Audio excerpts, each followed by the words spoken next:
So at this time, we'd like to take any questions from the audience for the panel.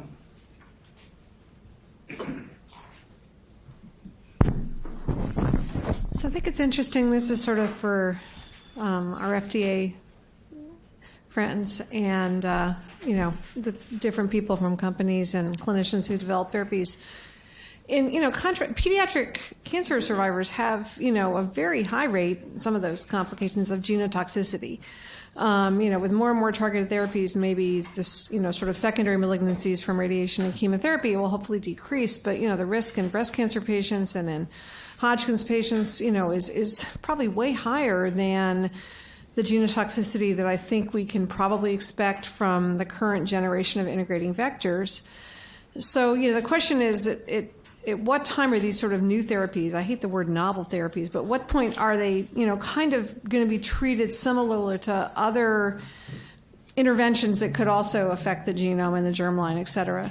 And second is like the 15-year number, that was back in the first guidelines, and I'm not sure, where did that number come from, and why is it still there exactly in terms of, I work in long-term studies in large animals, and in terms of looking at clonal expansions, et cetera, and from the trials done to date with retroviruses where the rate was quite high, the secondary malignancies from insertional mutagenesis happened, usually at less, all is, to my knowledge, at less than 5 years. So, the question is, how do we come up with, maybe closer study and more intensive study of patients that are at the higher risks at the beginning, and versus a emphasis in terms of money and effort on very long-term follow-up in everybody that may or may not make a huge amount of sense, especially worrying about toxicity as opposed to efficacy, which in some ways is much more very, very important. If you're not getting efficacy, the long-term, then you probably don't need these therapies. You shouldn't be pursuing them whether or not they're toxic. So anyway, that's more than you need to hear, but I'm just wondering about how the guidelines were revised with that same number. So I think there was a case of a secondary malignancy, I think 14 years after exposure. And so I think it was a case in France, and I think we're still in the context of learning about the long-term risk and the delayed effect. I don't think we're similar to some of our small molecule drug products where we have decades of experience of what to expect and not to expect. The recommendations we've made now are based on our understanding thus far and what the risks that are posed are. And as you continue, when we talked about the long-term follow-up, I think the most intensive portion of that long-term follow-up did occur within the first 5 years. The next subsequent 10 years, more of a, we're recommending an annual follow-up as a minimum, and perhaps remote follow-up may be appropriate. But as we procure more information, gain additional understanding, certainly there's a possibility that these recommendations may be updated in the future based on our understanding and our experience with these products. Yes. I think one of the key questions that has to come up is, we use the example of childhood cancer survivors where the risks are huge. We're talking 5, 10, even sometimes 20-fold increased risk. What's the level of risk that we're really interested in this population? Is a 2-fold increased risk acceptable long-term risk for a serious adverse outcome? Or is it, 50% increase, or is it a 5-fold?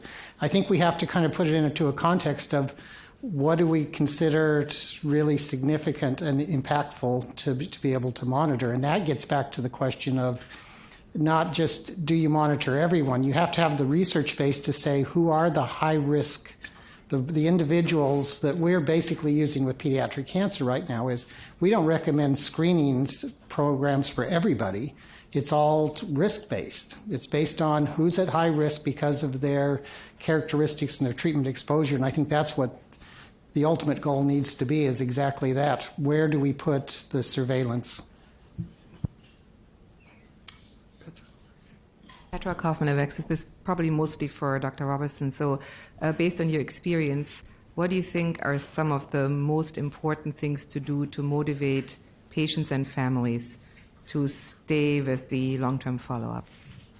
We use a number of approaches, but most of all is to educate and to give feedback so that they understand. Number one, I think one of the questions that needs to come up, which right now the recommendations from the National Academies for cancer patients is that every cancer patient should have a care program.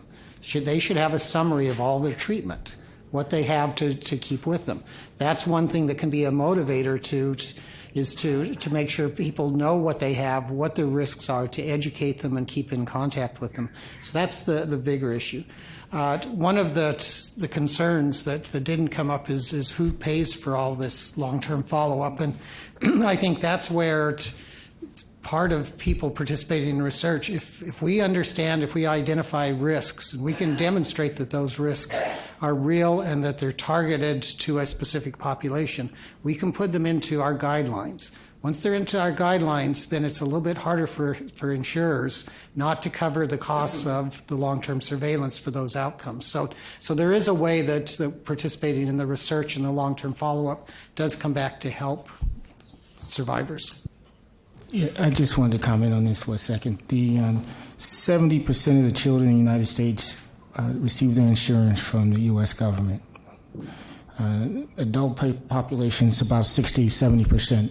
The likelihood of an adult or a child with sickle cell disease post-curative therapy getting follow-up while on Medicaid with a provider who is knowledgeable is about less than 1%. So unless the FDA acknowledges these non-funded mandates with strategies to follow this vulnerable patient population, it's unlikely that we're going to capture these data even a year to 2 years after curative therapy. It's just not going to happen. Quick question for Bruce Marshall, but first, congratulations on these terrific breakthroughs for CF patients, just tremendous. You mentioned that the label for Trikafta is down to age 12. Was that based on the age floor in the Trikafta trial? And either way, what do you anticipate needing to do to get that dropped significantly? Yes, the 12 cutoff, that was what was studied in the clinical trial, so that's why the FDA approved for 12 and above. And the sponsor already has a study for 6 to 11 underway. We anticipate that data, will be out early next year. And they're following the path that they followed with ivacaftor. And initially, it was the older group, adolescents and older, and then they progressively moved it down, studying PK and safety. And, when they get down under 2, it was even 6-month increments, and carefully following and making sure that the dosing was right. They also obviously need the formulation. I don't think they have granules for the other drugs. I think they'll probably follow the same approach. They don't have the granule package yet. Jay Siegel. I just wanted to respond to the first part of Cindy's question. Where did the 15 years originally come from? In the period around 1999 to 2001 or 2, the FDA Biologic Response Modifiers Advisory Committee held 3 public advisory committee meetings where we heard testimony. At the time, the vectors in use were lentivirus, other retrovirus, herpes virus. Those were the vectors, at least of longer-term concern as compared to, say, adeno-associated. And so the focus, as recommended, was on, even back then, on hematologic disorders, neurologic disorders, and malignancy. But the time delays of those, to the extent they were known from those viruses, was taken into account. But because of there wasn't a lot of knowledge about insertional mutagenesis for inserting viruses, the 15-year data also was derived from a lot of data about regarding mutational irradiation and chemotherapy, which does have a tail of increased cancer malignancy, albeit larger earlier, but tailing later. Hence that plus some of the pragmatic issues that Michael referenced, I think, led to the notion of, a more intense look earlier, but an attempt, and I could speak forever about the issues around this attempt because it's not easy, the attempt to get at least some sort of, whether distal or not, whether brief questionnaire or not, have you had a cancer, some level of information heading out to longer years, which is challenging to say the least. Dwight Copeland, University. Does the switch from gene replacement with AAV to gene editing with AAV automatically require 15-year follow-up, or does it depend on the kind of editing, gene correction versus transgene integration? I think it depends on the potential or propensity for gene modification leading to concerns about insertional mutagenesis, et cetera. So I think it's a risk-based approach. I don't think we can say automatically, but I think if there is concern about potential modification of the host genome, then 15 years is what we would consider. But we're happy to discuss this in the context of a submission.